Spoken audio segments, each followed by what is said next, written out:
اشہد ان لا الہ الا اللہ وحدہ لا شریک لہ واشہد ان محمدا عبدہ ورسولہ اللہم صلی علی سیدنا وسندنا وحبیبنا محمد وعلی آل سیدنا وسندنا وحبیبنا محمد وبارک وسلم۔ رمضان ٹرانسمیشن، آج ہمارے مہمان ہیں معروف سکالر،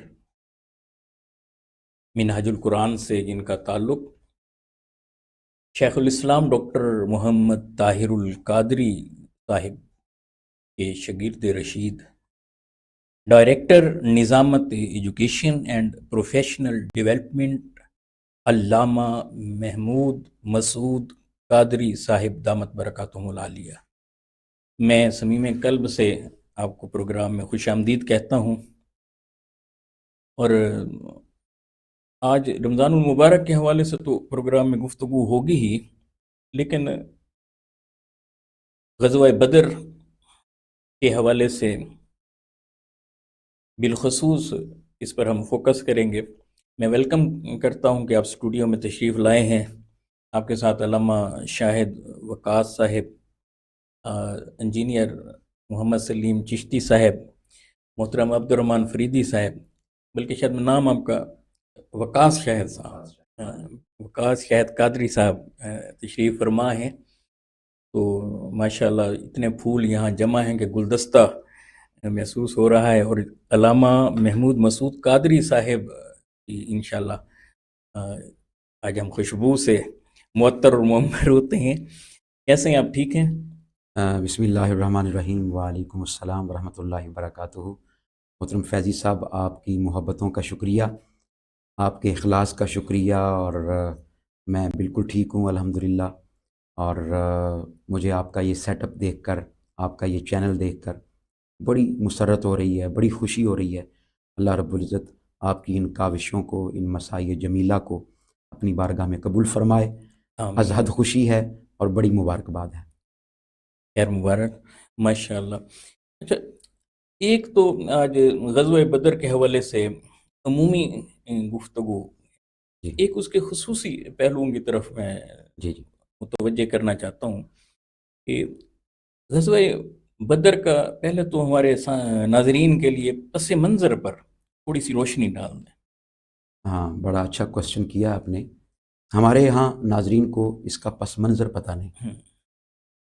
بنیادی طور پر یہاں پس منظر بیان کرنا انتہائی ضروری ہے، کیونکہ ہمارے ہاں مستشرقین نے اور اسلام دشمن قوتوں نے یہ بات پھیلائی ہوئی ہے کہ اسلام اٹیکنگ وار پالیسی رکھتا ہے۔ صحیح، یعنی اسلام سب سے پہلے حملہ کرتا ہے، صحیح، دفاعی وہ نہیں مانتے، ڈیفینسو کو نہیں مانتے۔ صحیح ہے۔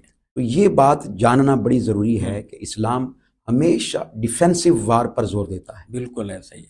یہاں یہ بات بڑی قابل غور ہے کہ جب مسلمانان مکہ ہجرت کر کے مدینہ طیبہ تشریف لے آئے، آقا علیہ الصلوۃ والسلام بھی تشریف لے آئے، صحیح، 2 سال گزرے تھے، پیچھے سے ابو سفیان، ابو جہل، امیہ بن خلف اور یہ بڑے بڑے جو سرداران مکہ تھے حاجی صاحب، انہوں نے پلاننگ شروع کر دی۔ صحیح، ان کو مسلمان ہضم نہیں ہو رہے تھے، صحیح، مسلمانوں کی ترقی ہضم نہیں ہو رہی تھی۔ اور یہاں ایک بات اور کہنا چاہتا ہوں، جب تک مکہ میں تھے ان کو ان کی نمازیں قبول تھیں، صحیح، ان کی عبادات قبول تھیں، کچھ حد تک مسلمانوں کا رہنا سہنا بھی قبول تھا۔ بڑی گہری بات کر رہے ہیں آپ۔ لیکن جیسے ہی مدینہ پاک میں آئے، اب چونکہ ریاست مدینہ بن گئی، صحیح، the state of Medina, صحیح، and the Prophet Muhammad sallallahu alaihi wasallam, the Prophet, our beloved Prophet, he became the head of the state. صحیح ہے، آپ ایک ریاست مدینہ کے سربراہ بن گئے۔ صحیح ہے۔ اب ان کو ایک آنکھ نہیں بھا رہا تھا حضور کا ریاست مدینہ کا سربراہ بننا۔ صحیح، میں اس لیے بیچ میں سے اخذ کر رہا تھا کہ یہ آپ نے جو اتنی گہری بات کر دی ہے اور یہ نتیجہ بہت کم سکالر نکالتے ہیں، جی کیونکہ اس کی نا ریفلیکشن کہیں نہ کہیں ہمارے معاشروں میں بھی ہے کہ ہم نماز روزے کو قبول کر لیتے ہیں بحیثیت نظام کے، اسے تخت پر نہیں آنے دیتے، اور ہم نہیں چاہتے کہ ایسے لوگ یا ایسا نظام وہ غالب آ جائے، کیونکہ پھر لوگوں چھوٹی سی مثال دیتا ہوں آپ کو. جی آپ مسجد بنائیں، صحیح ہے، اس مسجد میں آپ جاتے رہیں، آتے رہیں، نماز پڑھتے رہیں، 100 کام کرتے رہیں. جس دن آپ نے کہا نا کہ مسجد جانے کے لیے جو رستہ ہے نا وہ کم ہے، گلی چھوٹی ہے، ذرا اس کو بڑا کرنا ہے، ہمارے ہاں مخالفتیں شروع ہو جائیں گی. صحیح ہے. اس کی وجہ کیا ہے؟ ہمارے ہاں زور دیا جاتا ہے مسجد میں بھی سیاسی گل نہیں کرنی. Why they are frightened enough people, لوگ خوف زدہ ہیں کہ کہیں مسجد سے کوئی حق کی آواز نہ نکل آئے. تو آقا علیہ الصلوۃ والسلام جب مدینہ پاک میں تشریف لائے، he became the head of the state, اور پھر پورے قبائل نے آ کر آقا علیہ السلام کے دست حق پرست پر بیعت کر لی. صحیح. آقا علیہ الصلوۃ والسلام کو نبی تو اگرچہ انہوں نے نہیں مانا، لیکن ریاست مدینہ کا سربراہ مان لیا. صحیح ہے. یہودیوں نے مان لیا، عیسائیوں نے مان لیا، اور منافقین نے مان لیا. عبداللہ ابن ابی چاہتے نہ چاہتے ہوئے بھی آقا علیہ الصلوۃ والسلام کو ماننے کے لیے تیار ہو گیا. تو کہنے کا مقصد یہ ہے کہ اسلام جلدی سے اور تیزی سے فلرش کرنے لگا. صحیح. اب ادھر ان کی حالت دیدنی تھی، وہ دیکھ رہے تھے کہ یہ تو چند دنوں کے بعد اسلام اتنا غالب ہو جائے گا کہ مکہ بھی ان کے زیر نگیں آ جائے گا. تو پھر انہوں نے سوچا اب اس کا کیا حل کیا جائے. تو فیضی صاحب انہوں نے ایک بہت بڑا تجارتی قافلہ تیار کیا. صحیح. اس تجارتی قافلے کا ہیڈ بنایا ابو سفیان کو. صحیح. جو ابھی تک مسلمان صاف ظاہر نہیں ہوئے. نہیں. سن 2 ہجری کی بات ہے. تو ابو سفیان چونکہ بڑا زیرک انسان تھا، بڑا زیرک آدمی تھا، اس نے 60 لوگ اپنے ساتھ اور لیے. صحیح. جو صرف اس تجارتی قافلے کی حفاظت پر معمول تھے. یعنی اتنا بڑا. اور اگر ہم آج کے دور میں اس کی مالیت کا، یعنی اس دور میں وہ تقریباً 50,000 دینار مالیت کا قافلہ تھا. صحیح. یعنی عورتوں نے زیورات دیے، انہوں نے اپنا مال دیا، اپنی تجوریاں کھول دیں. جن کے پاس اپنا کاروباری مال تھا انہوں نے وہ انویسٹ کر دیا. شرط صرف ایک تھی کہ جب یہ قافلہ شام جائے گا وہاں جتنا پروفٹ ہوگا وہ اسلام اور بانی اسلام کے خلاف استعمال ہوگا، اور ہمیں ہمارا رأس المال واپس کر دیا جائے. صحیح. ہم اس میں سے کچھ نہیں دیں گے، لیکن جتنا پروفٹ ہو. یعنی اگر آج کے دور میں آپ حساب لگائیں تو یہ میرا یہ خیال ہے کہ یہ اربوں روپے یا اربوں ڈالر بنیں گے جو انہوں نے انویسٹ کیے جو انہوں نے مقصد کے لیے. مقصد صرف ایک تھا، وہ اسلام کو ایک بڑی طاقت سمجھ رہے تھے کہ آئندہ دور میں اسلام ایک بڑی طاقت بن کے ابھرے گا. تو اس لیے انہوں نے اتنی زیادہ انویسٹمنٹ کی، اور میں نے پڑھا ہے کہ خواتین نے اپنے زیورات دے دیے. صحیح. اور بڑی انویسٹمنٹ ہوئی. ابو سفیان گیا اور جا کر اس نے، زیرک انسان تھا، کاروباری آدمی تھا، اس نے بڑا اچھا پروفٹ کمایا. لیکن یہاں بعض لوگوں نے لکھا ہے، میں حوالہ دینا چاہوں گا واٹ کا. صحیح ہے. اس نے یہ لکھا ہے کہ آقا علیہ الصلوۃ والسلام نے جو ایک قافلہ تیار کیا تھا 300 لوگوں کا کہ جا کر اس کا مواخذہ کیا جائے، پکڑا جائے، اس کی وجہ یہ لکھی ہے کہ ابو سفیان بنیادی طور پر اہل مکہ کو پہلے ہی بتا چکا تھا کہ میرا قافلہ گزرنے لگا ہے، مجھے خطرہ ہے. ابھی آقا علیہ الصلوۃ والسلام کا ارادہ نہیں تھا، ایسے ہی ہے. اس نے پہلے ہی اہل مکہ کو ایک شخص بھیجا اور کہا کہ مجھے خطرہ ہے، اگر اپنا مال بچانا چاہتے ہو، اگر اپنا منافع بچانا چاہتے ہو، اپنا پروفٹ بچانا چاہتے ہو تو پھر میری سیکیورٹی بڑھاؤ بھائی، میرا کچھ خیال کرو. یعنی وہ اپنے آپ کو بھی سیو کرنا چاہتا تھا اور اسلام اور اہل اسلام کے خلاف سازشوں میں اور اضافہ کرنا چاہتا تھا. اس نے انٹیگریٹ کر دیا تھا. انٹیگریٹ کر دیا. اس نے یوں کہہ لیجئے کہ اس نے اس جنگ کی سازش کو اور بھڑکا دیا. صحیح ہے. آقا علیہ الصلوۃ والسلام کو اللہ رب العزت نے خبر دے دی.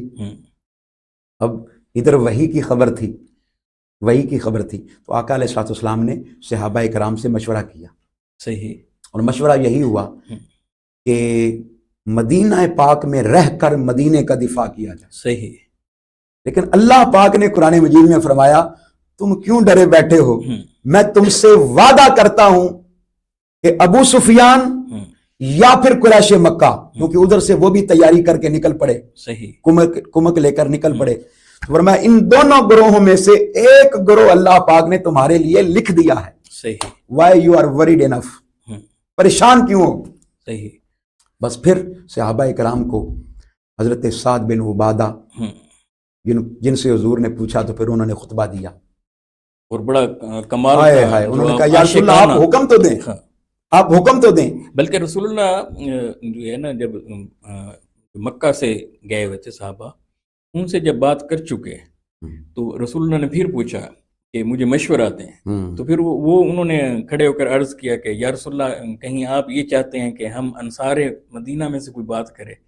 پھر اس پر انہوں نے جو جواب دیا عاشقانہ اور محبت بھرا، اور جس میں یہ پتہ چلتا ہے کہ وہ لوگ آقا علیہ الصلوۃ والسلام پر جان نچھاور کرنے کے لیے کس حد تک تیار تھے، اس کی طرف تھوڑا۔ جی جی، یہ بڑی اہم بات ہے۔ صحابہ کرام رضوان اللہ علیہم اجمعین کے اندر اللہ رب العزت نے کوئی الگ سا جذبہ رکھا تھا، اور فیضی صاحب اس جذبے کے پیچھے محبت مصطفیٰ تھی صلی اللہ علیہ اسی وسلم، نقطے پر میں اور عشق مصطفیٰ تھا، آقا علیہ السلام کی محبت تھی، اور آقا علیہ السلام کا جانیں ایسے نہیں دی جاتی۔ یعنی کہ جیسے حضرت مقداد رضی اللہ عنہ وہ ہو گئے دو صحابہ، ایک حضرت سعد بن عبادہ اور ایک حضرت مقداد۔ سعد بن عبادہ نے کہا یا رسول اللہ آپ ہمیں حکم تو دیں، ہم آپ کی خاطر سمندر اور دریا میں بھی اپنے گھوڑے ڈال دیں گے۔ بالکل، اور حضرت مقداد نے تو پرانا حوالہ دیا بنی اسرائیل کا، کہ ہم وہاں ویسے نہیں کریں گے جیسے انہوں نے کہا تھا کہ تم اور تمہارا خدا جائے فقاتلا، اور جا کے لڑیں۔ یا رسول اللہ آپ ہمیں حکم تو دیں، ہم تیار ہیں، اپنی جانیں، جہاں آپ کا پسینہ بہے گا وہاں ہمارا خون بہے گا۔ برق العماد کے حوالے سے پھر وہاں تک۔ تو یہ ایک یعنی جذبہ دیدنی تھا، صحابہ کرام نے پھر تیاری کی بحمد اللہ تعالیٰ۔ یہاں جو بات میں عرض کرنا چاہتا ہوں، کوئی اس جذبے سے نکلے تو صحیح، مدد اللہ سبحانہ و تعالیٰ کیسے آتی ہے، مدد فرماتا ہے، اور پھر اس کا اللہ پاک نے جو قرآن مجید میں ایک جملہ ارشاد فرمایا ہے، فیضی صاحب وہ جملہ آج کی ہماری پاکستانی قوم کو سمجھنے کی ضرورت ہے۔ صحیح، اور یوں سمجھ لیجئے کہ بطور عام امت مسلمہ کو سمجھنے کی ضرورت ہے، اور بطور خاص پاکستانی قوم کو۔ صحیح، جب آپ نیت کر لیں، جب آپ ارادہ کر لیں، جب آپ نکلنے کا سوچ لیں، جب آپ تقدیر بدلنا چاہیں، تو پھر اللہ کی مدد شامل حال ہوتی ہے۔ اور کس طرح ہوتی ہے؟ لِيُحِقَّ الْحَقَّ وَيُبْطِلَ الْبَاطِلَ۔ صحیح ہے، یعنی یہ ایک ٹیگ لائن ہے، ٹیگ لائن جسے آپ یعنی آج کے دور میں سمجھ لیں۔ ٹیگ لائن کا مطلب یہ ہوتا ہے کہ یہ ہمارا مقصد ہے، یعنی اس میں پھر باطل کی آمیزش نہیں ہوتی۔ صحیح ہے، فرمایا اللہ پاک کا ارادہ یہ ہے کہ وہ حق کو حق ثابت کر دے اور باطل کو باطل ثابت کر دے۔ اور اگر میں آپ کو اس کا ترجمہ کرنا چاہوں، آپ کی بات کاٹ رہا ہوں، ترجمہ کرنا چاہوں، دودھ کا دودھ کر دے اور پانی کا پانی کر دے۔ میں یہ کہہ رہا تھا امیزش نہیں ہے، امیزش نہیں، یہ جو ہم بیچ میں سے گول مول ہو جاتے ہیں اور کبھی ادھر لڑے کے جاتے ہیں، کبھی ادھر لڑے کے جاتے ہیں، یہ کمپرومائز، اس میں آپ دیکھ لینا اسلام کی تاریخ میں کمپرومائز نہیں ہے۔ تو یہ ہماری پالیسی لائن بھی تو اس میں مترشح ہو رہی ہے، گائیڈ لائن بھی، بیسک گائیڈ لائن مسلمانوں کے لیے اسی سے ابھر رہی ہے، اور اسی پر ہمیں ساری پالیسیاں بنانی چاہیے۔ دیکھیں غزوہ بدر پر بات ہوتی رہتی ہے، دینی مساجد میں بھی ہوتی ہے، مساجد میں بھی ہوتی ہے، ویسے بھی آپ سنتے رہتے ہیں، لیکن یہ باتیں ہماری نوجوان نسل کو بتانے کی ضرورت ہے۔ پھر اس پر آگے یہ بھی وَلَا تَلْبِسُ الْحَقَّ بالباطل، یہ تو اللہ پاک نے بڑا واضح طور پر فرمایا ہے کہ جب حق کی بات ہو اور باطل کی بات ہو تو کبھی حق اور باطل کو اکٹھا نہ کرو۔ بالکل ایسے ہی حسین تجھے بھی سلام ہے، یزید تجھے بھی سلام، دونوں کو ہم اکٹھے لے کے چل رہے ہوتے ہیں، اس کو بھی، اس کی محبت کو بھی پال رہے ہوتے ہیں، اس کی محبت کو بھی پال رہے یہ تو آپ نے نرمی کا اظہار کیا، سلام ہم حسین کو کہتے ہیں اور عمل ہم یزید کے کردار پر کرتے ہیں۔ اچھا، اسی جگہ سورہ انفال کے حوالے سے ہی جہاں سے آپ نے یہ نقطہ مترشح کیا. آگے پھر یہ بھی کہا جو مرے تو پھر وہ دلیل کے ساتھ، ہاں جو جیے تو پھر ہاں جی. دلیل کے ساتھ. اس پر ارشاد فرمائیں. دیکھیں اللہ رب العزت نے جب حق کو نازل فرما دیا، جب حق نازل ہو جاتا ہے، اللہ رب العزت نے قرآن مجید میں ایک بات کہی ہے کہ لا تقعد بعد الذکر مع القوم الظالمین. صحیح. جب ذکر اور نصیحت اتر آئے، جب اللہ کی طرف سے گائیڈ لائن اتر آئے، جب سیاہ اور سفید کی طرح اللہ رب العزت کی طرف سے ہدایت اور گائیڈ لائن آ جائے، پھر اس کے بعد ظالموں کے ساتھ نہیں آپ نے رہنا. صحیح. اگر پھر بھی آپ ظالموں کے ساتھ بیٹھے رہے اور پھر بھی آپ نے ان کے ساتھ ہاتھ ملائے رکھا اور پھر ان سے آپ نے سلام دعا رکھی، تو پھر یوں سمجھ لیجئے کہ آپ حق پر نہیں ہیں. اچھا، لائن کھینچ دی ہے، لائن ڈرا کر دی. جی جی ایسے ہی. اچھا، اسی کو پھر یوں لے لیں کہ یوم الفرقان جو اسے کہا گیا. ہاں دیکھیں، یہ اس لیے یوم الفرقان کیوں کہا. یہاں فیضی صاحب ایک عجیب بات کہتے ہیں، یوم البدر یا غزوہ بدر یہ یوم الفرقان ہے. صحیح ہے. وائے اسی کو ہی کیوں کہا؟ ہاں، اس کو کیوں کہا؟ دنیا و کائنات میں جب کوئی جنگ لڑنے جاتا ہے نا، جنگ لڑنے، دو تین چیزیں بتاتی ہیں کہ اس کی جنگ کتنی پاورفل ہے. ہمارے ہاں تصور کیا جاتا ہے کہ جنگ لڑنے فلاں شخص جا رہا ہے، اس کا پورا خیال رکھا جائے. صحیح ہے. اس کے کھانے کا، اس کے پینے کا، اس کے سفر کا، اس کی ٹریولنگ کا، اس کے اسلحے کا، اس کی کمک کا. پوری دنیا میں جنگوں کے اصول ہیں. غریب سے غریب ملک بھی جنگ لڑتا ہے، وہ سہولتوں کی انتہا کر دیتا ہے. صحیح. امیر سے امیر ملک بھی جنگ لڑتا ہے، سہولتوں کی انتہا. اب آپ سوچیں گے کہ یہ یوم الفرقان کیوں ہے؟ اس لیے کہ یہ غزوہ بدر ہو ہی رمضان میں رہا ہے. واہ، صحیح ہے. یعنی کھانے پینے کا تصور تو ہے ہی نہیں. یعنی آپ تصور کریں کہ صحابہ کرام سفر کر رہے ہیں اور روزے کے ساتھ کر رہے ہیں. جنگ لڑ رہے ہیں تو روزے کے ساتھ لڑ رہے ہیں. بالکل ایسا ہی ہے. آپ تصور کریں کہ یہ یوم الفرقان نہیں ہوگا تو کیا ہوگا. یعنی چلیں عام نارمل ڈیز ہوتے تو پانی، کھجور، کچھ بھی کھایا پیا جا سکتا تھا، لیکن قربان جائیں صحابہ کرام رضوان اللہ علیہ مجمعین نے قربانی کی وہ مثال قائم کی، وہ مثال قائم کی جو رہتی دنیا تک پاسبل ہی نہیں ہے. ایسے نہ ہسٹری میں، تاریخ میں پاسبل ہے اور نہ ہی آگے فیوچر میں پاسبل ہے. یعنی بھوکے پیاسے، اور آقا علیہ الصلوۃ والسلام کے وہ الفاظ، اللہم انہم حفات، میرے مولا یہ سارے کے سارے ننگے پاؤں ہیں، پیادہ ہیں. اللہم انہم عرات، مولا یہ ننگے ہیں. اللہم انہم جیاؤن، میرے مولا یہ بھوکے ہیں. انسان کا یہ الفاظ آقا علیہ الصلوۃ والسلام کے انسان کا سینہ چیر دینے کے لیے کافی ہے. بالکل ایسے ہی. میرے آقا علیہ الصلوۃ والسلام فرما رہے ہیں مولا یہ ننگے ہیں، یہ پیادہ ہیں، میرے مولا یہ جوتوں کے بغیر ہیں. یہ وہ منظر ہے جو ہمیں آج اپنی نسلوں کو بتانے کی ضرورت ہے، ہماری نوجوان نسل کو بتانے کی ضرورت ہے کہ آقا علیہ الصلوۃ والسلام نے اس کو یوم الفرقان اللہ رب العزت نے کیوں قرار دیا. وجہ یہ تھی کہ یہ لشکر عام لشکروں جیسا تھا ہی نہیں. صحیح. یہ فوج عام فوجوں جیسی تھی ہی نہیں. اور پھر اگلی بات، کومک ہوتی ہے، تلواریں ہوتی ہیں، تیر ہوتے ہیں، توپیں ہوتی ہیں، نہ جانے کیا کیا پاپڑ بیلے جاتے ہیں. ان کے پاس 313 لوگ تھے اور 313 کے پاس صرف 2 گھوڑے، صرف 70 اونٹ تھے. اب ان کا قابل جائزہ لیں. ہاں، ادھر 700 اونٹ ہے. بالکل ایسے. ادھر 70 ہیں، ادھر 700 ہیں. 700. اب دیکھیں گھوڑے دیکھیں بھی، گھوڑے بھی ادھر 200 گھوڑا ہے. ہاں، اور ادھر 2، ادھر صرف 2 گھوڑے.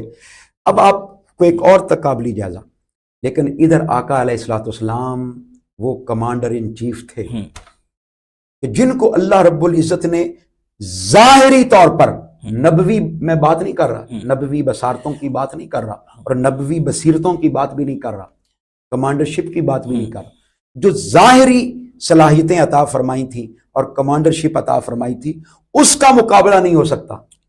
اچھا، اسی کو مستشرقین نے بھی تسلیم کیا، جی جی انہوں نے بھی یہ جو اسٹریٹجی آپ صلی اللہ علیہ وآلہ وسلم نے بنائی اور عسکری اسٹریٹجی جو بنائی اور انسانی بنیادوں پر بنائی جی جی اور انسانی بنیادوں پر اسے بروئے کار لائے۔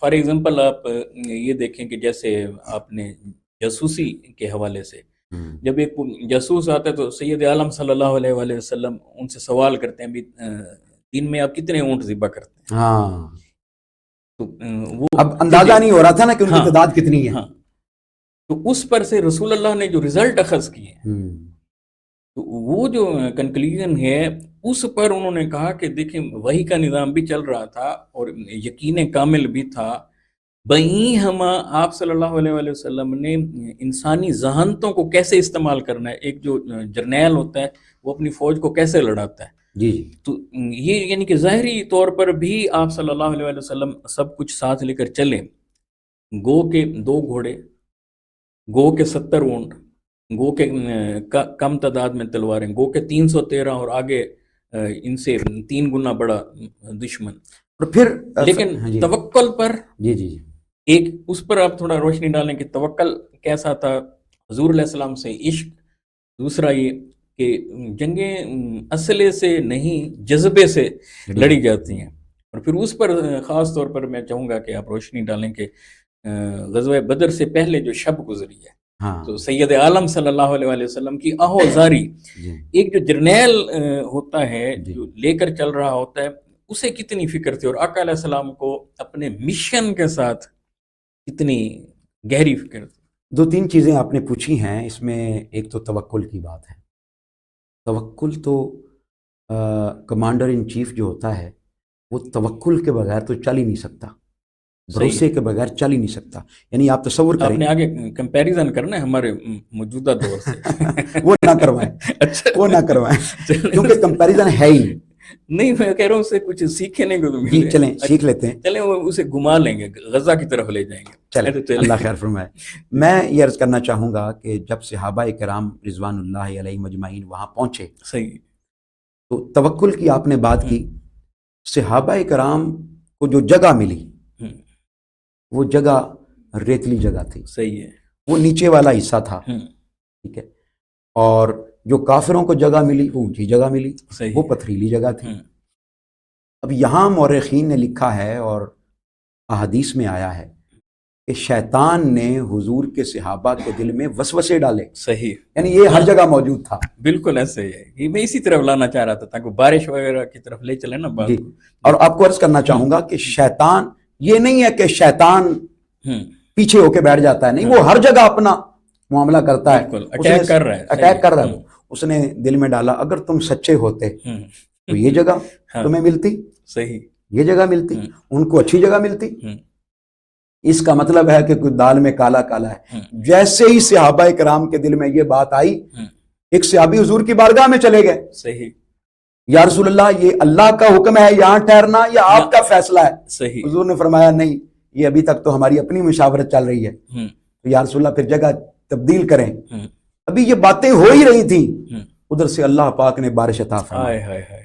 جیسے ہی بارش آئی، وہ جو مسلمانوں کے، جانوروں کے اور فوجیوں کے پاؤں زمین میں دھنس رہے تھے، ریت میں دھنس رہے تھے، وہ جمنا شروع ہو گئے۔ بالکل ایسا، اور ادھر جو پتھریلی زمین تھی وہاں ایسا کیچڑ ہوا کہ ان کے پاؤں پھسلنا شروع ہو گئے۔ یہ اللہ یوم الفرقان اس کو کیوں کہا؟ یہ اس لیے کہا کہ اللہ پاک نے مسلمانوں کو دکھایا کہ نکلنا تمہارا کام ہے، مدد فراہم کرنا ہمارا کام ہے۔ بالکل ایسے۔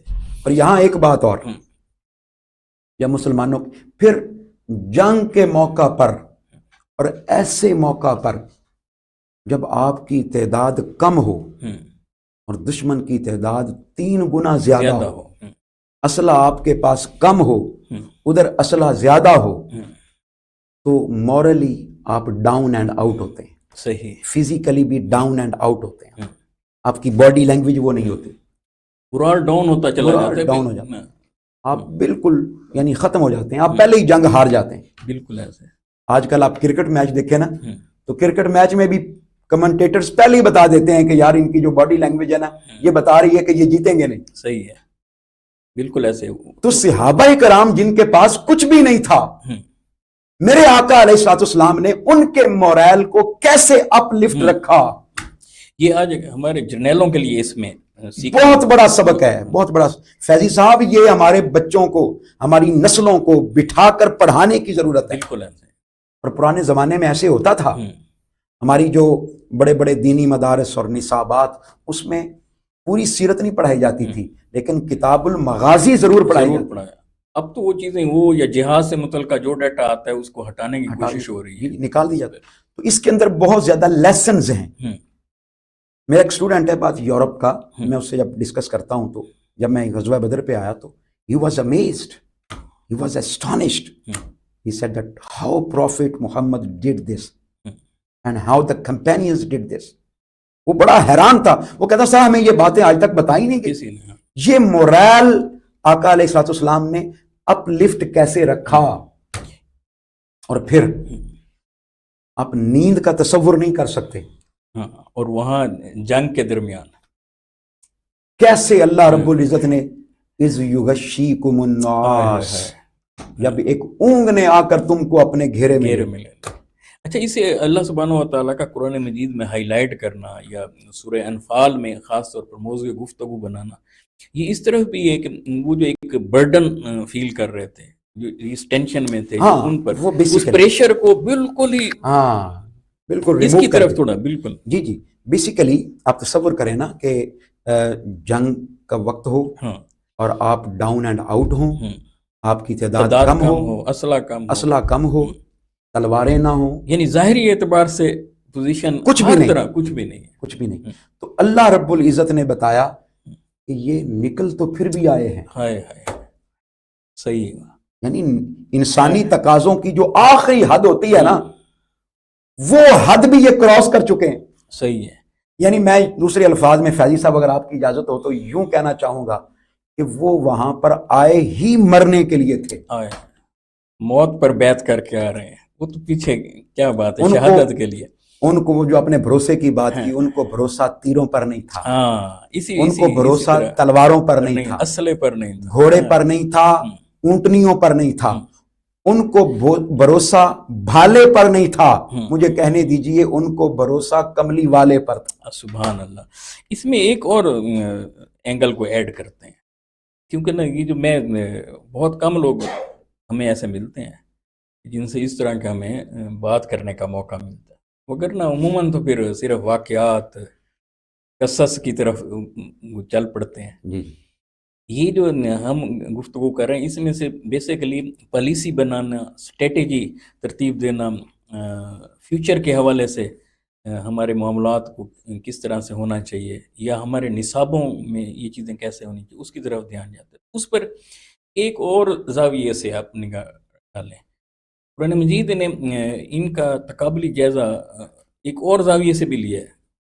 جس عشق, کیف, مستی کے ساتھ یہ لوگ آئے ہیں آقا علیہ الصلوۃ والسلام کے قدموں میں, اور انہوں نے اپنے جذبات کا اظہار کیا, اور بنی اسرائیل سے جو ہے نا ان کی مثال سامنے رکھ کر بتا کر پھر اس سے اگلی بات کہ جان فروشی کی, سر فروشی کی, اس پر اللہ سبحانہ و تعالیٰ نے ان کے بارے میں یہ کہا کہ اگر یہ اتنے ہیں تو اتنوں کے مقابل پر آپ ذرا اس سے ملٹیپلائی کریں نا ذرا, کہ ایک ایک بندہ مومن کو یہاں غزوہ بدر کے موقع پر پھر کیسے کہا جا رہا ہے کہ 20 ہوں تو اتنے اور فلاں فلاں ان پر بھاری ہیں. اس کے پیچھے یہ جذبہ عشق ہے. میں یہاں پہ ایک اور بات کروں, اسے عربی زبان میں کہیں گے تقلیل الکفار فی اعین المسلمین. صحیح. اللہ رب العزت نے اب چونکہ ان کی تعداد زیادہ تھی اور مسلمانوں کی تعداد کم تھی, بدر کے موقع پر جب وہ اونگ آئی, اللہ رب العزت نے خواب میں کافروں کو مسلمانوں کی آنکھوں میں کم کر کے دکھایا. اب یہ ایک اور سینیریو, یہ سائیکولوجیکل بیریئر ہے جو ان کا توڑا اللہ رب العزت نے. اچھا یہ ہمارے ہاں اگر عمومی تفاسیر اٹھا کر دیکھیں وہ ادھر نہیں جاتے ہیں. ہاں جی، میں ادھر لانا چاہتا ہوں، آپ لانا اس لیے چاہتا ہوں کہ یہیں کریں رکھیں اس کو. وارز جو ہے نا، فیضی صاحب قبلہ، آپ کو بھی اللہ پاک نے بڑا علم دیا ہے. آج کے دور میں وارز کی بہت ساری اسٹریٹجیز ہیں. کچھ وارز مورلی لڑی جا رہی ہیں، صحیح. کچھ وارز سائنٹیفکلی لڑی جا رہی ہیں، کچھ وارز سائیکولوجیکلی لڑی جا رہی ہیں، نفسیاتی طور پر لڑی جا رہی ہیں. لیکن ان سب وارز کی ابتدا غزوہ بدر سے ہوتی ہے. بالکل ایسا. یعنی اس میں بڑا یعنی کہ قیامت تک کے لیے ایک ریفلیکشن موجود ہے. میں پھر وہی کہوں گا کہ یوم الفرقان اس کو کیوں کہا گیا؟ دیکھیے، ان کی تعداد زیادہ تھی، مسلمانوں کے ذہن پر یہ جنگ کے دوران بھی سوار رہنا تھا کہ وہ زیادہ ہیں، سوار رہنا تھا، اور انہوں نے اس بات کو دل پر لے کر جنگ لڑنی تھی. اللہ رب العزت نے تھوڑی دیر کے لیے وقفہ کر کے ان کے ذہنوں پر یہ ایک خاص قسم کی کیفیت طاری کر کے ان کو بتا دیا، بھائی یہ زیادہ نہیں ہے، یہ کم ہے. اچھا اسے ایک یوں بھی دیکھ سکتے ہیں ہم، یعنی کہ اس سے ہٹ کر، یعنی اس میں سے ایک نقطہ اگر ہم اخذ کریں، یعنی پچھلی چیزیں بھی ہیں کیونکہ گراؤنڈ ریئلٹی وہ بھی موجود ہے، اس کے ساتھ اسپرچولیزم بھی چل رہا ہے، وہ ساری چیزیں چل رہی ہیں. لیکن چونکہ اسلام قیامت تک کے لیے ختم نبوت کا چیپٹر کھولتا ہے یہاں پر کہ سید عالم صلی اللہ علیہ وآلہ وسلم کی گائیڈ لائن اب قیامت تک جانی ہے.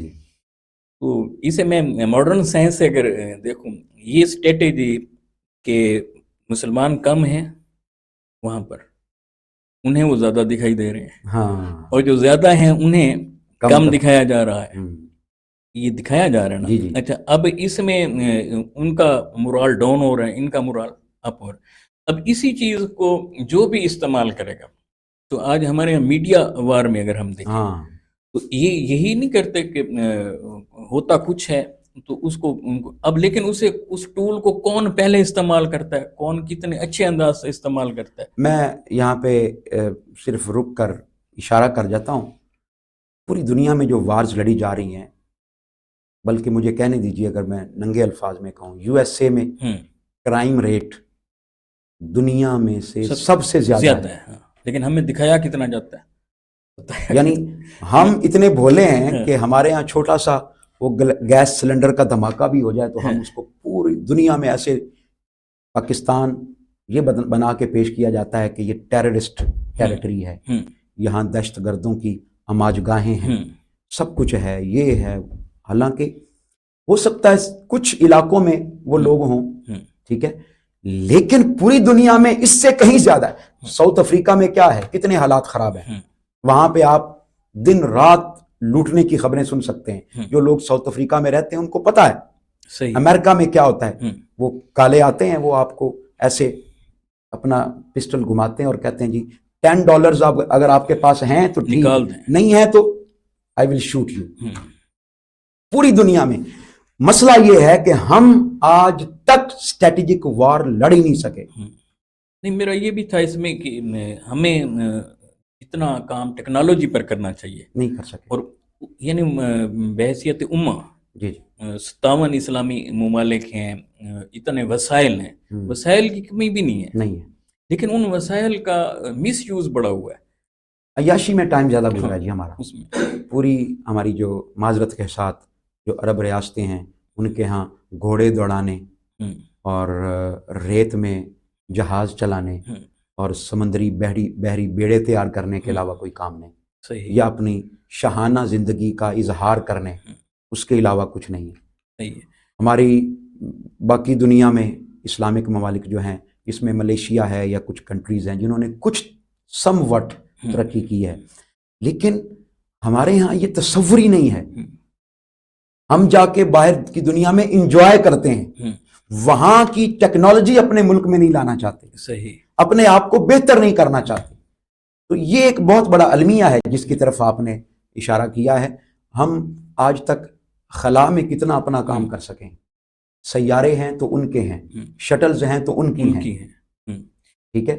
ہم ان سے ادھار سپیس لیتے ہیں، ان سے ادھار ڈیپینڈ تو ان پہ کر رہے ہیں، تو what they wanna show us, we are watching, we are seeing. ہمارے اختیار میں کچھ نہیں ہے. صحیح ہے. تو غزوہ بدر ہمیں یہ بتاتا ہے کہ بھائی اپنے وسائل پیدا کرو, اپنی روشنی پیدا کرو, اپنے لوگوں کو ایجوکیٹ کرو, اپنے غریب لوگوں کو اپ لفٹ کرو, اور پھر تمہارے جو غریب لوگ ہوں گے اگر آپ نے ان کو حوصلہ دے دیا, آپ نے ان کو بھروسہ دے دیا, آپ نے ان کو ہمت دے دی, آپ نے ان کو طاقت دے دی, تو پھر وہ لڑ جائیں گے, وہ شیر سے بھی لڑ جائیں گے. وہ ہے نا کم من فئتن کم من فئتن قلیلتن غلبت فئتن کثیرہ. تو یہ قلیل ہونا کوئی میٹر نہیں ہے.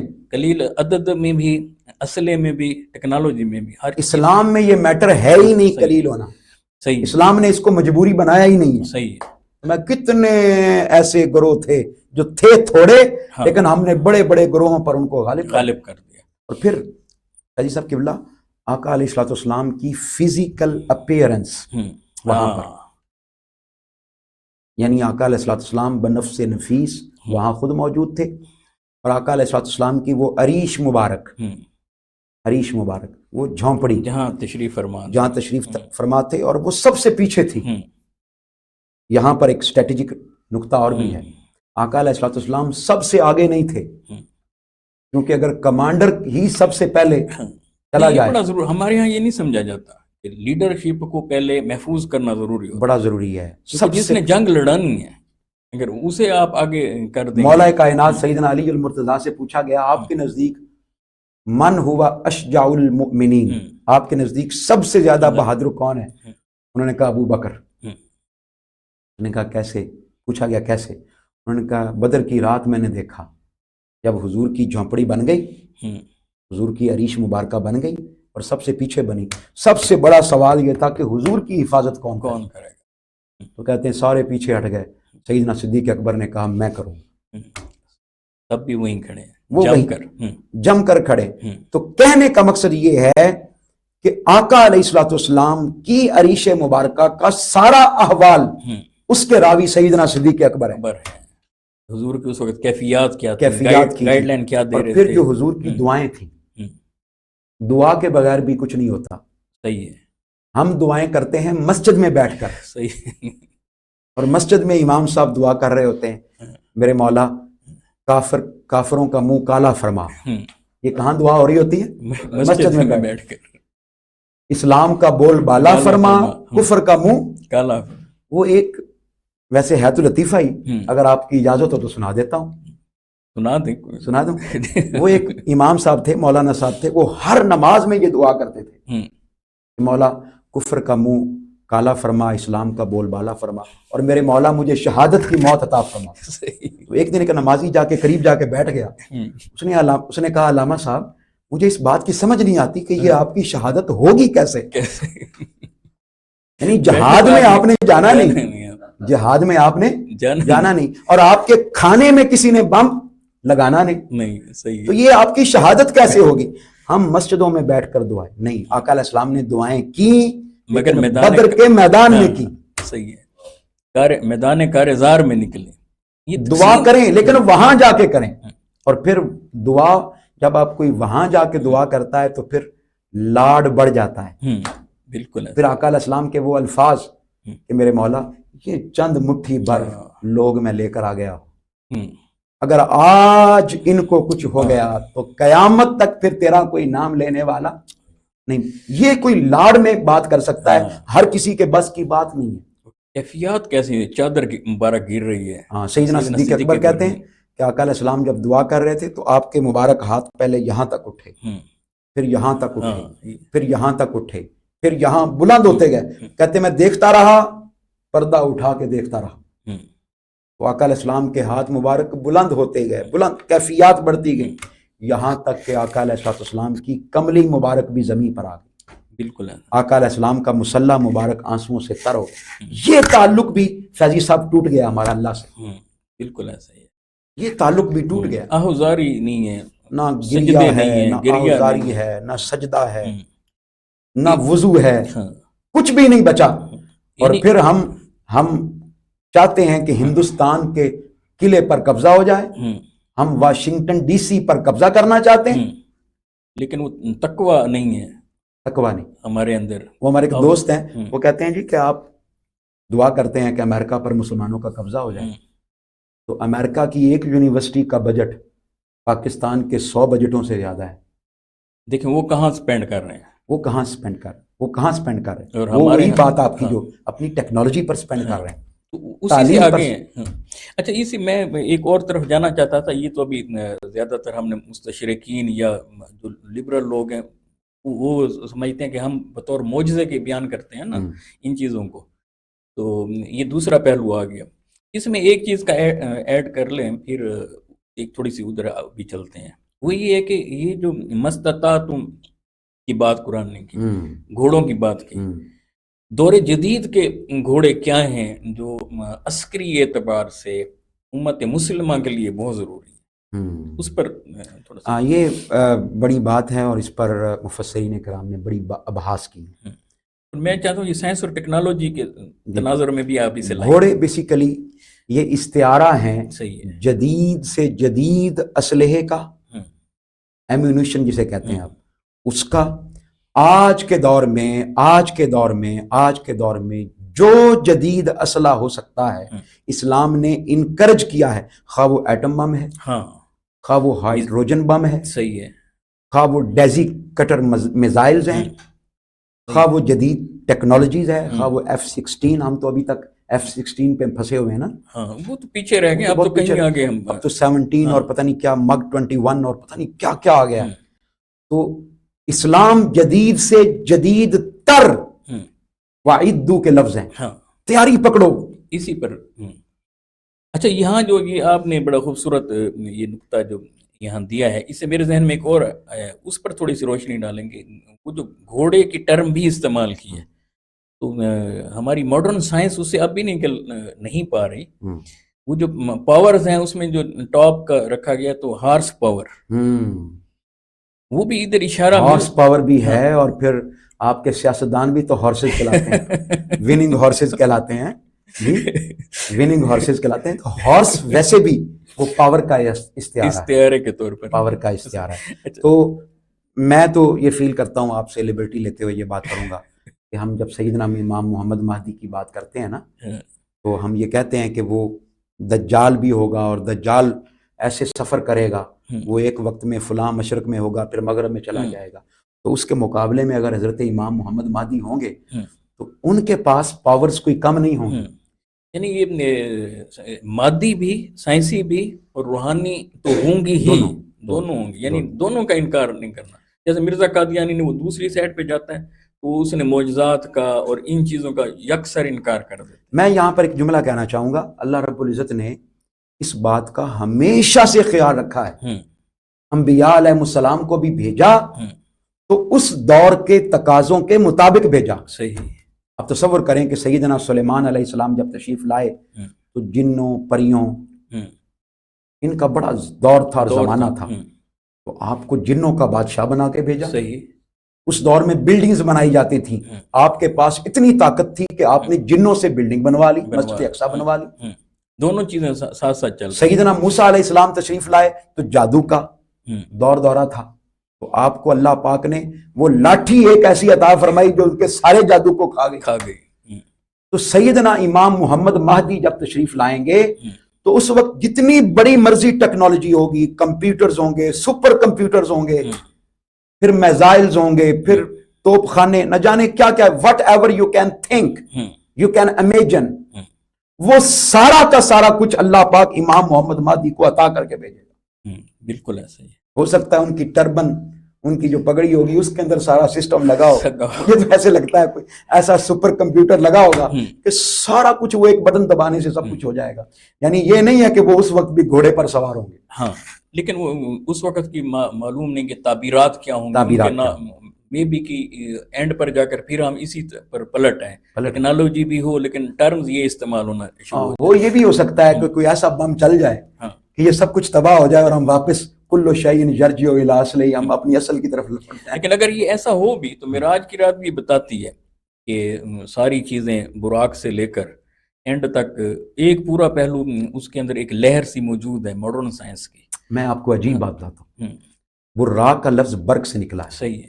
اور برق بجلی کو کہتے ہیں. ہوں، براق فعال ان کے وزن پر ہوں، یہ صفت مشبہ کا صیغہ ہے، صحیح. بلکہ اس میں تفضیل کا صیغہ ہے، ہوں، جس کا معنی ہے بجلیوں کا ایسا مجموعہ ہوں، کہ جس کی پاور کا کوئی اور نہ ہو. صحیح ہے.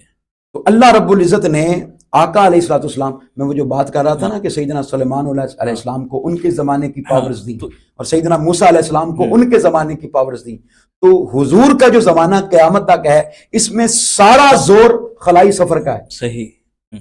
چاند پر قبضہ ہو گیا جی، انسان چاند پر پہنچ گیا. اب مارس پر جانے کی تیاریاں اور پہنچ چکا ہے انسان، اور نہ جانے پھر کتنے سیاروں پر جائے گا. لَتَرْكَبُنَّ طَبَقًا عَنْ طَبَقٍ، یہ انسان کا سفر جاری رہے گا. اللہ پاک نے حضور کو براق پر بٹھا کر یہ سارے سفر پہلے ہی عبور کروا دیے. محبوب رہتی دنیا تک لوگ تیرے قدموں کی گرد کو تلاش کرتے رہیں گے. یعنی وہاں سخر لکم ما فی السماوات والارض کی جو ایک جھلک ہے وہ سید عالم صلی اللہ علیہ وسلم کے قدموں میں دکھائی. انسان جہاں بھی جائے گا مصطفیٰ علیہ السلام کو آگے پائے گا، پھر وہ آگے جائے گا آقا علیہ السلام کو اور آگے پائے گا، حتیٰ کہ مخلوق کی حد ختم ہوتی ہے. یعنی کہ عالم نور میں بھی اگر آپ پہنچ جائیں تو جناب جبریل ہاتھ باندھے کھڑے ہیں کہ آگے بڑھوں تو جل کر خاکستر ہو جاؤں. تو معجزہ بھی ایک حوالے سے وہ اپنی جگہ پر ہے، لیکن اس کی تعبیرات انسانی فہم میں آتی رہیں گی. لیکن وہ جو اگلا سفر ہے ثم دنا فتدلی کا، جس کی طرف آپ شروع میں اشارہ بھی فرما رہے تھے، اس کی پھر کوئی وضاحت بھی نہیں کر سکے گا. جی جی. ایک تو یہ زاویہ رہا، بہت خوبصورت ہو گیا. ایک میں اور چاہتا ہوں کہ ایک یہ جو سوال کہ پھر کہیں یہ ہم نہ سوچ لیں غزوہ بدر سے یہ نتیجہ ناخذ کر لیں، تو پھر تو آقا علیہ السلام نے ظاہری اسباب پر ہی ڈیپینڈ کرتے رہے، وہ اسٹریٹجی بناتے رہے. مگر جب یہ بتا رہے ہیں کہ اچھا فلاں کافر یہاں گرے گا، فلاں یہاں گرے گا، وہ ایک رات پہلے کا منظر، یہ اس پر روشنی ڈالیں تاکہ یہ یقین کی کیفیات اور آقا علیہ السلام کو یہ کنفرم ہونا کہ ہم نے بالکل بنیادی طور پر تو جب آقا علیہ السلام نے یہ دعا فرما دی نا تو سیدنا صدیق اکبر، اور جب کملی مبارک نیچے آ گئی تو سیدنا صدیق اکبر کہتے ہیں کہ میں نے حضور کی بارگاہ میں عرض کیا اور میں کمرے میں ریش میں داخل ہوا اور جا کر میں نے کملی مبارک حضور کے کندھوں پر رکھی اور ایک جملہ کہا. میں نے کہا یا رسول اللہ، جس طرح آپ نے دعا کر دی ہے نا، مجھے لگتا ہے آپ کا رب آپ کو مایوس نہیں کرے گا. بالکل، یہ سیدنا صدیق اکبر کے الفاظ کلمات. اور پھر جب آقا علیہ السلام وہاں ریش مبارک سے نکلے، ایک الفاظ آتے ہیں کہ رات کے وقت ہی، اور ایک وقت آتے ہیں کہ صبح بدر، یعنی اس وقت کی صبح آقا علیہ السلام باہر تشریف لائے. آپ نے ایک چھڑی منگوائی، چھڑی سے آپ نے نشان لگایا. آقا علیہ السلام نے فرمایا فلاں کافر فلاں جگہ مرے گا، فلاں کافر فلاں جگہ مرے گا، فلاں کافر. یہاں پر ان لوگوں کے لیے بھی سبق ہے جو کہتے ہیں حضور کو پتہ ہے. میں اسی پر لا رہا تھا. علم مصطفیٰ میں سب کچھ تھا اور اللہ کی عطا سے تھا، لیکن چونکہ رول ماڈل بھی تھے نا، چونکہ آقا علیہ السلام رول ماڈل تھے. یہاں یہ بات بھی بتانا ضروری ہے کہ ہمارا جو کمانڈر ان چیف ہونا چاہیے اور جو ہو اس کو کم از کم اتنا تو پتا ہو کہ میں نے یہ اسٹریٹجی بنائی ہے، اس کا نتیجہ یہ نکلے گا. یعنی یہ کوئی ہوا میں باتیں نہیں ہیں. صحیح ہے. اور صحابہ کرام کہتے ہیں کہ جب جنگ ختم ہوگی نا، علامہ صاحب، جب جنگ ختم ہوگی تو لوگ مال غنیمت کے پیچھے دوڑ رہے تھے. کہتے ہیں ہم حضور کی لگائے ہوئے نشانوں کے پیچھے دوڑ رہے تھے. کہتے ہیں کوئی ایک کافر بدبخت بھی حضور کے لگائے ہوئے نشان سے آگے پیچھے نہیں ہوا تھا. جیسے وہ اگر لکیر ٹیڑھی لگی تھی تو وہ گرا بھی ٹیڑھا میڑا بڑا تھا. یہ ایک عجیب، یعنی ہر کسی کو اس کے ذوق کا یہاں سے سامان ملا ہے. صحیح. بدر کے میدان سے. علامہ محمود مسعود قادری صاحب جید سکالر بھی ہیں، ان کا ڈائریکٹر نظامت ایجوکیشن اینڈ پروفیشنل ڈیولپمنٹ سے بھی تعلق ہے.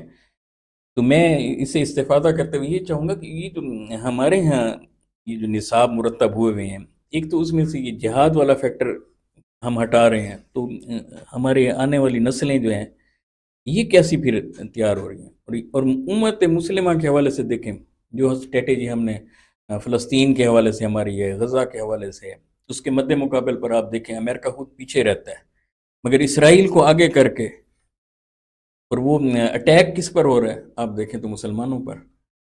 تو اگر ہم اپنے نصابوں سے بھی ان چیزوں کو ہٹا دیں گے، ایک تو نصاب میں ان چیزوں کی کتنی اہمیت اور ضرورت ہے، خاص طور پر جہاد کے حوالے سے، پریکٹیکلی بھی کس سمت میں ہم کو ہونا اچھا، چاہیے؟ یہاں میں آپ کی اجازت سے چند جملے عرض کرنا چاہوں گا. ہماری توجہ صرف ایک ہی جہاد پر ہے، ہوں اور وہ جہاد بالسیف ہے ہوں یا قتال ہے. صحیح ہماری ہے. توجہ صرف ہوں، آج کے دور میں جہاد کے تصورات مکمل طور پر بدل چکے ہیں، صحیح ہے. اور ہمارے ہاں جہاد کو مس یوز بھی کیا گیا ہے، استعمال بھی کیا بالکل گیا ایسے ہے. ہے. کشمیر کا ہاں اگر کیس خراب ہوا ہے تو اسی لفظ جہاد کی وجہ سے ہوا ہے. اور فلسطین کا مسئلہ بھی اگر ہم نے اس کو مس یوز کیا ہے تو جہاد کی وجہ سے کیا. ہم نے ان لوگوں کو امپاور کیا ہی نہیں. ہمارے ہاتھ میں جو کشمیر ہے ہم تو اس کو خراب کر رہے ہیں. قبلہ فیضی صاحب صحیح. وہاں جا کر دیکھیں، وہاں میں یہ بات آن کیمرہ کہہ رہا ہوں کیونکہ میرا فریکوینٹلی سفر ہوتا ہے وہاں پر. وہاں کے لوگوں کے دلوں میں ہمارے لیے نفرتیں ہیں، ہم ان نفرتوں کو مٹا نہیں سکے، اور خدا نخواستہ ان نفرتوں کو یوز کیا جا سکتا ہے ہمارے خلاف. جہاد کی بہت ساری قسمیں ہیں آج کے دور میں. جہاد بالمال بھی ہے، جہاد بالعلم بھی ہے، صحیح. جہاد بالانفس بھی ہے. آقا علیہ السلام ایک غزوے سے واپس آئے، آقا علیہ السلام نے اعلان فرمایا، رجعنا من جہاد الاصغر الى جہاد الاکبر. ہم بڑے چھوٹے جہاد سے اب بڑے جہاد کی طرف لوٹ آئے ہیں. صحابہ نے پوچھا یا رسول اللہ وہ بڑا جہاد کون سا ہے؟ فرمایا تلوار سے لڑنا چھوٹا جہاد ہے، اور اپنے نفس کے ساتھ لڑنا یہ بڑا جہاد ہے. ہم اس کو بھول گئے. یعنی ہم اپنی زندگیاں بھی نہیں بدل رہے. اپنی زندگی، کریکٹر جس نے نہیں change اپنی ہو- زندگی نہ بدلی وہ معاشرے کی زندگی کیسے بدلے گا؟ صحیح ہے. کیسے بدلے گا؟ تو یہاں یہ بات کرنا مقصود ہے کہ یہ نصاب جو چیزیں نکالی جا رہی ہیں یہ بھی کسی کے ایما پر نکالی جا رہی ہیں. وہ اقبال نے کہا تھا کہ فکر عرب کو دے کر فرنگی تخیلات اسلام کو حجاز و یمن سے نکال دو. دیا. یہ فاقہ کش جو موت سے ڈرتا نہیں ذرا، روح محمد اس کے بدن سے نکال دو. اور فکر عرب کو دیکھ کر فرنگی تخیلات اسلام کو حجاز و یمن سے، ہمیں فرنگی تخیلات دیے جاتے ہیں، ہماری سوچیں اور کانسیپٹس چینج کیے جا رہے ہیں. ہمیں اس پر ورک کرنے کی ضرورت ہے. ہمیں فرنگی نہیں بننا، ہمیں محمدی اور علوی بننا ہے. ہمیں حسینی بننا ہے. حسینی طرز عمل اپنی زندگیوں میں لے کر آنا ہے. حسینی طرز فکر اپنی زندگیوں میں لے کر آنا ہے. صحیح. زندگی میں لوگ نصابات بناتے رہے، ہمیں اپنے نصاب، اور ہمارا جو نصاب ہے وہ نصاب عشق ہے. بالکل یہ بنیاد ہے. اس کے اندر جہاد بھی ہے، اس کے اندر علم بھی ہے، اس کے اندر محبت بھی ہے، اس کے اندر قتال بھی ہے، اس کے اندر. اور قتال کا لفظ میں نے جیسے کہ شروع میں آپ کو بیان کیا، اسلام پریمپٹیو اور اٹیکنگ وار پر بلیو نہیں کرتا، اسلام ڈیفینسو وار پر یقین کرتا ہے. یہ اس میں امن کا بہت بڑا پیغام ہے. ہم مطلب خود سے کس سے وہ نہیں چاہتے، ہم کہتے ہیں ہماری دعوت کو آگے بڑھنے دیں. آپ بات کریں علم سے کریں، بات کریں دلیل سے کریں، یا پھر مان جائیں یا منوا لیں. جی یعنی اس پر. لیکن جب آپ ہٹ درمی پہ آ جاتے ہیں، ضد پہ آ جاتے ہیں، آگے نہیں بڑھنے دیتے، بچوں پر اٹیک کر رہے ہیں، بوڑھوں پر اٹیک کر رہے ہیں، آبادیوں پر اٹیک کر رہے ہیں، تو پھر دفاع تو بنتا ہے. تو اس پر یعنی کہ یہ تین طرح. لیکن میں جو اس میں عرض کرنا چاہوں گا، ہمارے ہاں جہاد کے نام پر بہت زیادہ مس یوز کیا گیا ہے، معاشرے کو بھی، لوگوں کو بھی، افراد کو بھی. صحیح ہے. ٹھیک ہے. اب باؤنڈریز ہیں آج کے دور میں، باؤنڈریز ہیں آج کے دور میں. آپ باؤنڈری کراس کر کے نہیں جا سکتے جہاد کے لیے. وہ جہاد نہیں ہوگا، وہ خودکشی ہوگی. ہاں دوسری خدمت آپ کر سکتے ہیں، مالی خدمت آپ کر سکتے ہیں، اخلاقی خدمت آپ کر سکتے ہیں، کرنی چاہیے آپ کو. اس میں تو ہم بونڈ ہیں نا، مطلب کہ ایک جو اسٹریٹجی بنائی، اطاعت امیر کا ایک پورا کنسیپٹ ہے، وہ ہم اسے چھوڑ دیتے ہیں، ہم نیرو ہو جاتے ہیں، ناک کی نوک تک دیکھنے لگ جاتے ہیں، دائرے میں سوچنے لگ جاتے ہیں. اپنے ہی سیکٹ کے سربراہ کو ہم شاید سمجھتے ہیں کہ اس کا جو حکم ہے اسے پھر میں نے پوری دنیا پر امپلیمنٹ کرا. ایسا بھی نہیں ہے نا، وہ تو ان حدود میں ہی رہنا ہے، لیکن جو اس کے پیور کنسیپٹ ہیں انہیں لینا چاہیے. اچھا اس پر بس گفتگو کو میں ختم کرتا ہوں. علامہ وقاص شاہ صاحب اشارہ فرما رہے ہیں. میری یہ نالج میں آئی ہے بات کہ مراکز علم کے حوالے سے آپ کورسز کرا رہے ہیں. میں سمجھتا ہوں کہ سوشل میڈیا کا یہ دور ہے جہاں آپ گھنٹوں کے خطاب، ابھی ہم یہ گفتگو کر رہے ہیں، جب اس کے کلپ بنیں گے تو وہ جتنی تیزی سے وائرل ہوں گے یہ اثر ڈالیں گے. ایسے ہی جو ہم سالوں میں جو پڑھاتے ہیں، لیکن اس کو دیکھتے ہوئے ماڈرن سائنسز کے حوالے سے سوشل میڈیا کو دیکھتے ہوئے مختصر کورسز ہوں جس سے ہم اپنی نسل کو، چاہے وہ بے شک انجینئرنگ بھی کریں، وہ میڈیکل سائنس میں MBBS بھی کریں، FCPS بھی کریں، یا وہ تجارتی میدان میں کسی بھی محاذ میں کام کریں، وہ کرتے رہیں، مگر دین سے اٹیچ ہونے کے لیے کوئی مختصر کورسز ان کے لیے اس پر روشنی میں دو ڈالیں. چیزوں پر اظہار خیال کروں گا. ایک تو ہماری جو نظامت ہے، صحیح ہے. Directorate of education and professional development. ایک بات میں عرض کرنا چاہوں گا اپنے ناظرین کے لیے، منہاج القرآن میں 36 سے زائد نظامتیں ہیں، ڈائریکٹوریٹس ہیں باقاعدہ. ان میں سے ایک ڈائریکٹوریٹ جس کا نام ہے نظامت education and professional development, EPD کے نام سے، صحیح. Directorate of EPD. محترم سر حافظ محمد سعید رضا بغدادی صاحب اس کے ہیڈ ہیں. اور ہمیں اللہ پاک نے 2-3 کام دیے ہیں حضور شیخ الاسلام کے نظر سے. ایک کام جو ہے نا اس میں وہ کورسز کا کام ہے. صحیح. ہم نے ان لوگوں کے لیے کچھ کورسز ڈیزائن کیے ہیں جو کبھی زندگی میں کسی مدرسے میں نہیں گئے، صحیح ہے. کسی دینی ادارے میں نہیں گئے. Universities, colleges, schools. مثال کے طور پر میں عرض کرتا ہوں، چھوٹا سا بچہ ہے، اس کا اپنا بیگ اس کے اپنے وجود سے بھاری ہے. جی ہاں. اس نے دین کیا سیکھنا ہے صبح سے لے کر شام تک. اور ہم یہ سمجھ لیتے ہیں کہ ایک بچے کو ہم نے قاری صاحب سے پڑھا لیا تو بس وہ قرآن پڑھ لیا. اور حکومت یہ سمجھتی ہے کہ چھوٹی سی کتاب اسلامیات ہم نے نصاب میں شامل کر دی ہے، بچے کا اخلاق بھی سمجھ جائے گا، کردار بھی سمجھ جائے گا، سوچ بھی اچھی ہو جائے گی. ایسا نہیں. منہاج القرآن نے اس پر بڑا سیریسلی سوچا ہے. ہم نے کوئی 20 کورسز ڈیزائن کیے ہیں، جس میں سے ایک مدر کورس ڈپلومہ ان قرآن اسٹڈیز. اچھا فیضی صاحب، صرف 10 دن کے اندر ہم یہ مختلف شہروں میں، ڈسٹرکٹس اور تحصیلوں میں کرتے ہیں یہ کورس. اب تک 25 سے زائد شہروں میں کروا چکے ہیں. لیا میں بھی کوئی ابھی تک نہیں ہوا. چشتی صاحب بیٹھے ہیں، میں اس لیے پوچھ رہا ہوں. ہاں جی، ہمارا دل ہے، ارادہ ہے یہاں پر بھی ہو، لودرا میں بھی ہو، ملتان میں بھی ہو، راجن پور میں ہو چکا ہے. اچھا. مظفر گڑھ میں ہو چکا ہے. صحیح الحمدللہ. تو ہمارا ارادہ ہے مستقبل میں یہاں کروانے کا. وقاص صاحب اور چشتی صاحب بیٹھے ہیں، انشاءاللہ ہم اس پر بیٹھ کر پلان کریں گے. صرف 10 دن کے اندر، صحیح، within 10 days. صبح 9 بجے سے لے کر 3 بجے تک کلاس ہوگی نماز کے اور ریفریشمنٹ کے وقفے کے ساتھ. لیکن ہم اس میں 5 مختلف چیزیں پڑھاتے ہیں. وہی میں پوچھنا چاہ رہا تھا، ہے کیا پورا کا پورا علم تجوید. اچھا ٹھیک ہے. ایک قاعدہ بھی ایسا نہیں ہے جو ہم سکپ کر دیتے ہیں. قرات کے حوالے سے بڑا اہم ہے. قرات کے حوالے سے اس میں ہمارے یہاں باقاعدہ پریکٹس نہ صرف ہم قواعد پڑھاتے ہیں، تجوید کے ساتھ لگاؤ رکھنے والے لوگ جانتے ہیں کہ حروف تہجی کے تعارف سے لے کر صفات حروف تک ہم ایک ایک چیز اس میں پڑھا دیتے ہیں. ہمارے عموماً وہ لحن خفی والا مسئلہ چل رہا ہوتا ہے نا. جی، ان چیزوں سے بھی لحن خفی اور لحن جلی. ہم لحن خفی کے بارے میں تو سوچ لیتے ہیں، لیکن لحن جلی جتنا، میں مساجد میں جاتا ہوں امام لحن جلی کر رہے ہوتے ہیں. ہم تو حکمت اور اس کی وجہ سے بعض انہیں کچھ کہہ بھی نہیں سکتے، جھگڑا نہ کھڑا ہو جائے. ہم امام تو امام ہے نا، اس کا تو کوئی مقابلہ نہیں کر سکتا. تو ہم پورا کا پورا علم تجوید. پھر اس کے بعد عربی گرامر. صحیح. ہم ماسٹرز لیول تک ساری کی ساری عربی گرامر اس میں پڑھا دیتے ہیں 10 دنوں میں. 10 دنوں میں. مطلب ایک قرآن مجید سے اٹیچ کرنے کے لیے یہ بڑا. ہاں جی، قرآن مجید کے الفاظ کے ساتھ نو ہاؤ ہو جاتی ہے. یہ بڑا ضروری ہے. اور سٹرکچرز کے ساتھ نو ہاؤ ہو جاتی ہے.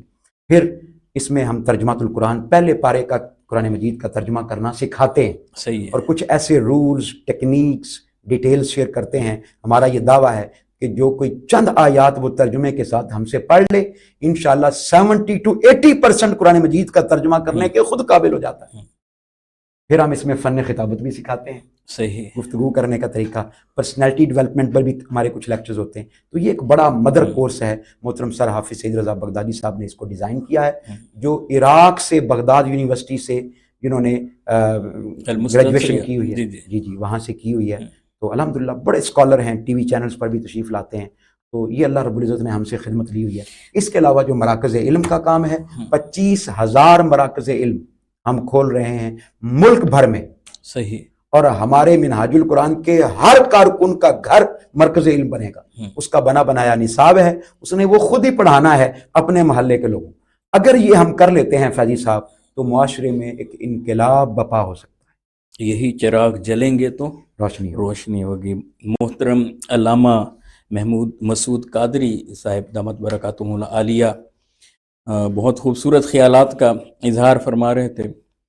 علامہ وقاص شاہد سے بار بار اشارہ فرما رہے ہیں کہ چائے بھی آ گئی ہے اور وقت کافی ہو چکا ہے۔ میں گفتگو کو سمیٹتا ہوں۔ یہ جو اینڈ پر گفتگو ہوئی قرآن فہمی کے حوالے سے اور قرآن کورسز کے حوالے سے، تو میں یہ بھی بتاتا چلوں کہ علامہ محمود مسعود قادری صاحب، ان کا الیکٹرانک میڈیا سے بھی بڑا گہرا تعلق ہے۔ 92 چینل پر یا دیگر پاکستان کے جو معروف چینل ہیں ان پر بھی یہ تشریف لاتے رہتے ہیں، ان کے کافی سارے پروگرام ہیں۔ لیکن جب یہ اسٹریٹجی کے حوالے سے، پالیسی کے حوالے سے، course guide line and course out line کے حوالے سے، اور پھر خود انگریزی کے جید پروفیسر بھی ہیں، اب محض انہیں ایک اس روپ میں نہ دیکھیں، تو بڑا ایک وسیع ان کا تناظر تھا۔ میں چاہ رہا تھا کہ اینڈ پہ تو یہ الگ پروگرام ہونا چاہیے تھا قرآن فہمی پر۔ بہی ہم غزوہ بدر پر کافی گفتگو ہوئی، نئے زاویے ملے، اور کافی جدید انداز میں گفتگو ہماری خاص طور پر نوجوان نسل کے لیے ہوئی۔ اللہ سبحانہ و تعالیٰ اسے شرف قبولیت عطا فرمائے۔ میں بار دیگر علامہ محمود مسعود قادری صاحب کا لیا ٹی وی کی طرف سے شکریہ ادا کرتا ہوں کہ اپنے قیمتی ٹائم میں سے انہوں نے ہمیں وقت دیا ہے، اور ان کی گفتگو کو میں سمیٹتا ہوں کہ ہمہ جہت پرسنالٹی ہونی چاہیے بندہ مومن کی۔ کیوں؟ اس لیے کہ ہم نبی آخر الزماں پیغمبر خاتم صلی اللہ علیہ وآلہ وسلم کی امتی ہیں۔ یہ معمولی اعزاز نہیں ہے۔ پیغمبر تڑپتے تھے آقا علیہ الصلوۃ والسلام کے امتی ہونے کے لیے۔ اب اندازہ لگائیں، اور ہمیں تو بین مانگے یہ نعمت ملی ہے۔ آج اگر ہماری پرسنالٹی نہیں بدلے گی، اگر ہماری پرسنالٹی میں سے نیگیٹیوٹی نہیں نکلے گی، ہماری پرسنالٹی پازیٹیوٹی کا مرکب نہیں بنے گی، دنیا اگر ہمیں دیکھے اور دیکھ کر یہ کہے کہ اچھا یہ ہے مصطفیٰ علیہ الصلوۃ والسلام کا غلام، تو بتائیں وہاں ہم کیا کہیں گے؟ تو کم از کم اتنا چلتا پھرتا تو بندے کو ہونا چاہیے کہ لوگ اشارہ کریں کہ دیکھو وہ سچ بولنے والا جا رہا ہے، دیکھو صدق کا پیکر جا رہا ہے، اور اشارہ جب ہماری طرف آئے تو پھر ان کا دھیان ہمیں دیکھ کر آقا علیہ السلام کی طرف مبذول ہو۔ آج تو معاملہ یہ ہے کہ ہماری شخصیات اس طرح کی ہیں، معاشرے کے اندر ہم ایسے ہیں کہ ہم پھر اپنا اسلام کے حوالے سے آگے تعارف پیش کر نہیں سکتے کہ کہیں یہ کیا سوچے گا۔ تو اس کے لیے بڑا خوبصورت پہلو جدید اور قدیم کو لے کر چلیں۔ جہاد کو زندگی کے ہر شعبے میں رہنا چاہیے۔ معیشت میں بھی جہاد کے پہلو ہیں کہ وہاں اب حلال کی طرف چلیں، معاشرت میں بھی جہاد کے بڑے خوبصورت پہلو ہیں، تعلیم میں بھی، یعنی اس کے کئی گوشے ہیں۔ صرف جہاد بالقتال ہی نہیں کہ اسلحے کے ذریعے سے میدان کارزار میں نکلنا، جہاد سیف بھی اپنی جگہ پر اہمیت کا حامل ہے، مگر اس سے بھی بڑا جہاد اکبر کہ اپنے کریکٹر کو مضبوط کرنا، اپنی خواہشات نفس کے خلاف اپنے اوپر ضبط نفس کو طاری رکھنا اور اس پر استقامت کی طرف بڑھنا، یہ کمال ہے۔ اور کامیابی بس یہی ہے کہ ایک انسان اچھا انسان بن جائے، اور اچھا انسان نہیں بن سکتا جب تک کہ مصطفیٰ علیہ الصلوۃ والسلام کے قدموں میں نہ آ جائے۔ اللہ سبحانہ و تعالیٰ اپنے حبیب علیہ الصلوۃ والسلام کے اہل بیت اطہار کی ہمیں سچی پکی محبت نصیب فرمائے، صالحین کی صحبت عطا فرمائے، اور میں یہ دعا کرتا ہوں کہ اللہ سبحانہ و تعالیٰ ہمیں ہر وہ چیز عطا فرمائے جس میں دنیا اور آخرت کا سکون ہو، ہر اس چیز سے بچائے جس میں دنیا اور آخرت کی بے سکونی ہو۔ برے دیگر میں پروگرام کو ختم کرنے سے پہلے شکریہ ادا کرتا ہوں علامہ محمود مسعود قادری صاحب کا کہ آپ تشریف لائے، آپ کے ساتھ احباب تشریف لائے، سب کا شکریہ۔ لیا ٹی وی کی طرف سے شکریہ۔ انشاءاللہ نیکسٹ جب لیا آپ تشریف لائیں گے تو ضرور انشاءاللہ مل بیٹھیں گے، مزید اچھے ٹاپکس پر گفتگو ہوگی۔ اپنا خیال رکھیے گا۔ السلام علیکم ورحمۃ اللہ وبرکاتہ۔